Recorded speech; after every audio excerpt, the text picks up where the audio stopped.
Hello and welcome to 9 things that all beginner Ironmen should do on their accounts. This isn't a guide for experienced players, so please, if you are an experienced player, bear that in mind. But without further ado, let's get into the video. The first thing on today's list is going to be Viswax. Now, Viswax is going to require you to have 50 rune crafting, however, I would highly recommend getting this done as soon as possible into your account. Now, you want to get a Wicked Hood from Tamaggrubber over in Burthorpe, and you're going to be able to teleport yourself to the Rune Crafting Guild where the Viswax minigame takes place. I say it's a minigame, it's more of a daily. Now, what you can do with Viswax is extend and reroll daily challenges for greater XP, or to get a challenge in a skill which perhaps the experience is a little bit more difficult to get. Now, for Ironmen, this is going to be extremely helpful for skills like Herblore, where it's resource based and you're not going to be able to just grind it out, you're going to have to get resources. As well, it's going to allow you to get quick teleports, and it will also come in useful for refreshing auras, which certainly, if you're going to want to do the Jack of Trades aura, which I'm going to get into later, is going to be an absolute must.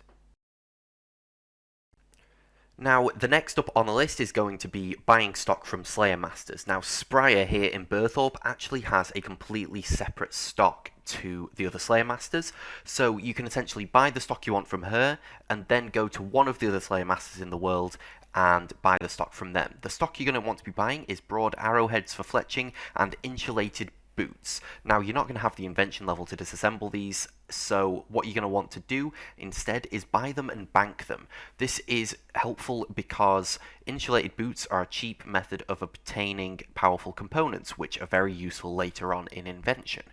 Now, as for the broad arrowheads, they're going to be helpful for fletching, of course. The reason I say to buy these early on, provided you've got the money, is because you are going to need 860,000 broad arrowheads to get from 52 to 99 fletching. Now, buying all of the stock from the 3 different locations you can get it from is going to take 96 days.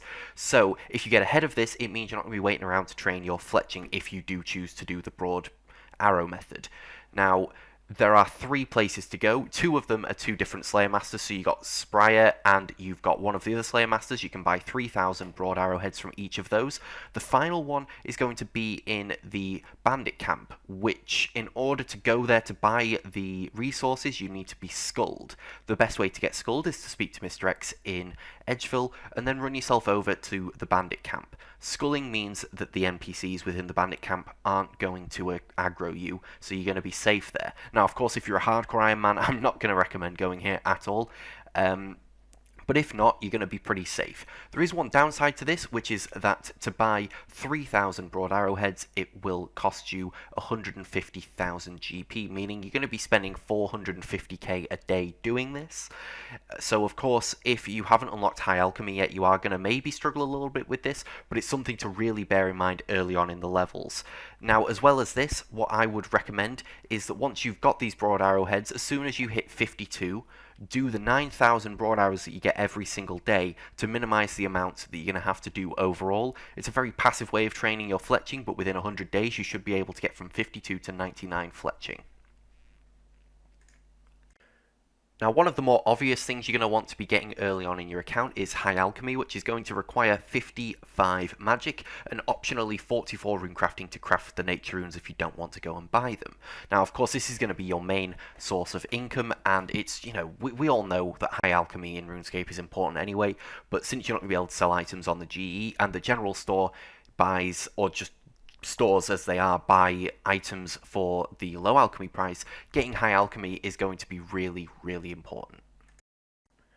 Next up is going to be Divine Herb Patches. Now, I'm not going to include the high level ones since this is all just for sort of beginner Ironmen, but the requirements you're going to need here is 12 or 51 Divination, along with 9 to 38 farming or 44 to 62 farming in order to get the herbs from the patches.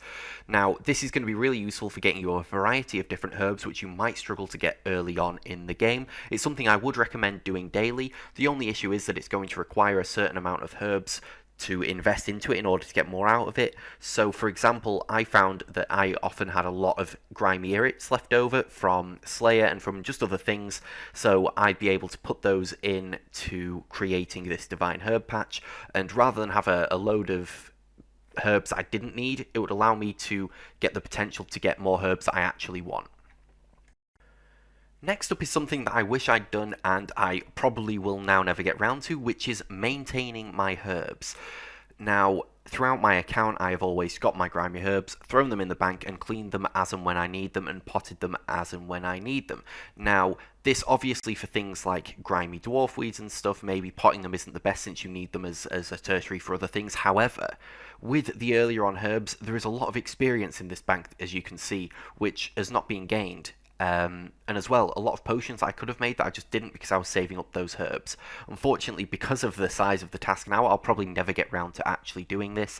However, certainly early on, if you can maximize the efficiency you have with maintaining these herbs, you're going to be getting loads of extra experience, you're going to be able to make loads of extra potions. It's just massively beneficial for that passive herb lore experience. I would recommend every time you get grimy herbs, you clean them then and there so that they don't build up in your bank. Certainly the earlier ones like Taramins and Harrowlanders, even though they're not going to be giving you much experience, over the long haul for the amount you're going to end up getting, it is going to be really beneficial, and I would really recommend making sure you maintain these. So here is something that's going to be really important for once you've unlocked player-owned farms and you've got meat eaters in your pens. However, it's something I would really plan for early on, which is buying meat from Ooglog.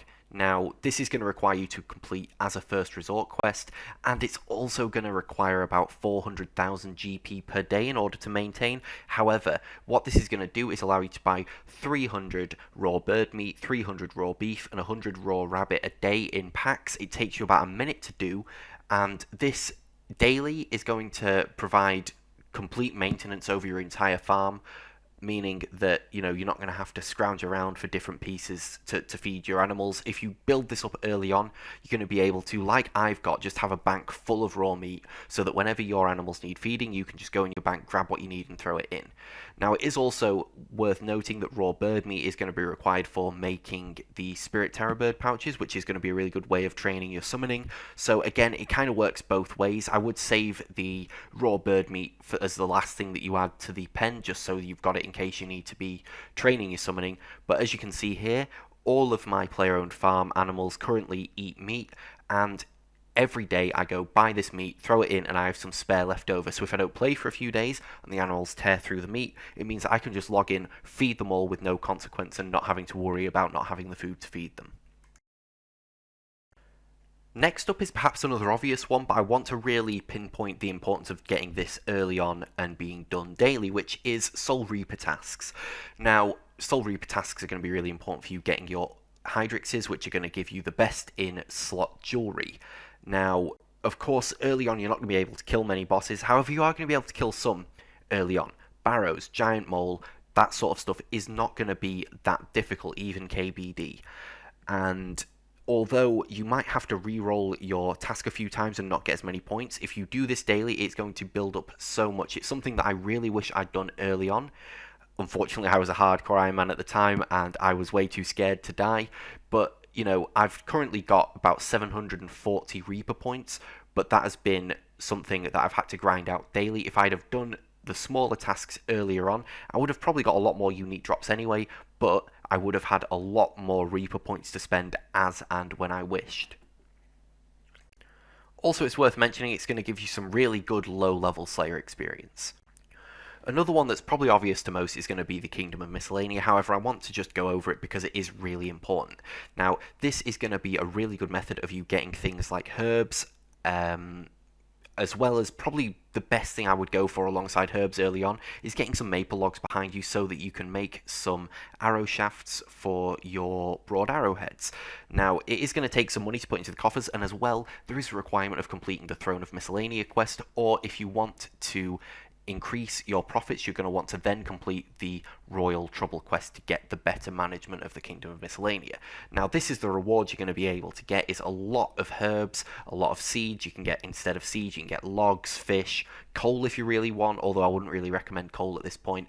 You know, there's a lot of things. I'm not going to tell people how to manage this, just because I feel like that's due a different video, but getting this done so you can get resources passively without having to do anything is going to be really, really good.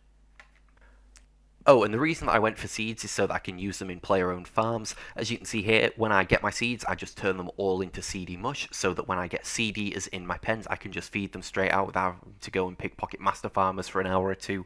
It's at this point in my account, it's the most beneficial. However, again, it sort of depends on where you're wanting to go with your account.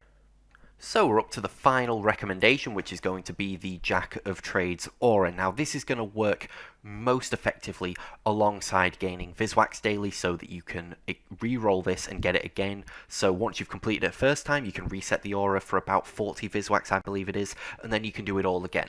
This is definitely an OP method of gaining experience in herb lore and prayer, which are more resource heavy skills, as well as other skills as well. But you know, herb lore is probably the most important one you're going to want to do this in.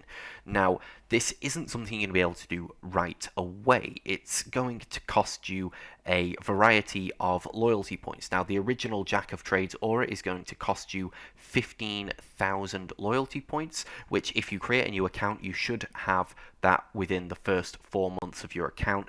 Now the Master Jack of Trades aura is going to cost you a cumulative 45,000, which is going to mean that you can only really afford that after about 6 months of your account.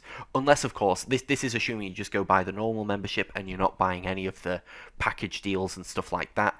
Now, the third one, which is the one that I've kept with, and I don't really see much point going higher, is the Supreme Jack of Trades aura, which is going to cost in total 105,000 loyalty points, which you should have within 10 months of the account. Now, of course, this might not seem beginner, but that immediate Jack of Trades aura, which is going to be able to get you up to about 30,000 experience a day in a skill at 99 using it twice, is it's still going to be really beneficial to you. So, the first 4 months you're going to be able to afford that. Or, of course, if you buy one of the packages that gives you extended membership and gives you the loyalty points straight away, then you could just go straight in for the Supreme Jack of Trades aura.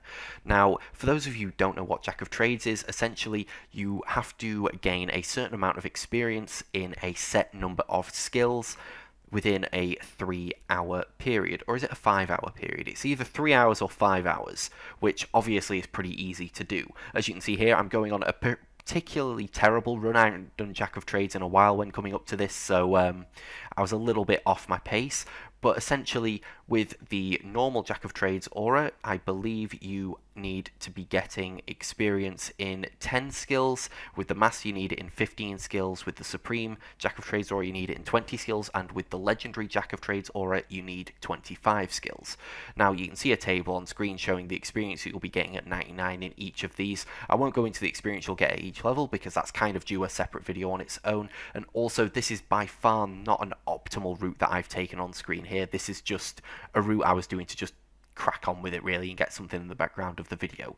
Now, as I said, I understand that Jack of Trades isn't something you can do immediately, but when you can get it, I would highly recommend getting it. It's something that every single Ironman that I have come across has used, and it's helped them to get skills like herb lore up to higher levels earlier on than having to just grind out finding resources.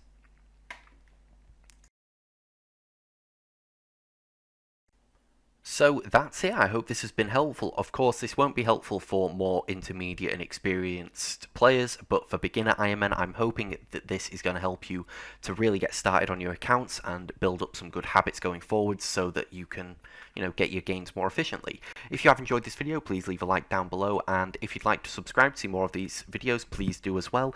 Any comments or suggestions, leave them down below, and I'll be sure to check them out. But thanks for watching, and I'll see you guys in the next video.